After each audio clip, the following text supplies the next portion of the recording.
ৰাজ্যৰ ৱাকফ বোৰ্ডৰ সম্পত্তিক লৈ দেশৰ সৰ্বোচ্চ ন্যায়ালয়ত শুনানি বছৰ বছৰ ধৰি ৱাকফ বোৰ্ডৰ সম্পত্তি বেদখল কৰি থকাৰ সন্দৰ্ভত এই শুনানি গ্ৰহণ বিশেষকৈ ফাঁচী বজাৰত থকা ৱাকফ বোৰ্ডৰ 14 বিঘা বিবাদিত ভূমি আৰু অট্টালিকা সন্দৰ্ভত ৰায়দান ন্যায়ালয়ৰ গোচৰটোৰ শুনানি গ্ৰহণ কৰি উচ্চতম ন্যায়ালয়ে গোচৰীয়া ৱাহিদুৰ ৰহমানৰ পৰিয়ালৰ দখলত থকা ঘৰৰ বিনিময়ত ৱাকফ বোৰ্ডক উপযুক্ত ভাড়া আদায় দিয়াৰ নিৰ্দেশ দিয়ে উল্লেখযোগ্য যে গুৱাহাটী উচ্চ ন্যায়ালয়তো ৰাজ্যৰ ৱাকফ বোৰ্ডৰ সম্পত্তি বেদখলক লৈ এখন ৰাজহুৱা স্বাৰ্থজড়িত আবেদন দাখিল কৰা হৈছিল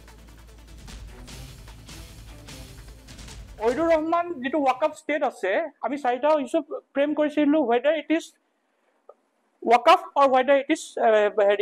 চাৰ্জ ফ্ৰম অন প্ৰপাৰ্টি দুই নম্বৰ প্ৰপাৰ্টি যদি ৱাকফ হয় এটো বেনিফিচিয়াৰী হয় না নহয় তেওঁলোক আৰু যদি বেনিফিচিয়াৰী হয় তে ৱাকফৰ নেচাৰটো কি whether it is Phi সাবিউল্লাহ or ৱাকফুল অলাদ আৰু যেটো ৱাকফুল অলাদ আমি মুতালিটো ডিমান্ড কৰিছিলো কোৰ্টৰ পৰা honourable justice MM Sundaresh or Obin Kumar এটা কথাই কলে it is one of the complicated matter আমি লম্বা এটো টানিব বিচৰা নাই আৰু অপোজিট এডভোকেট যিজন আছে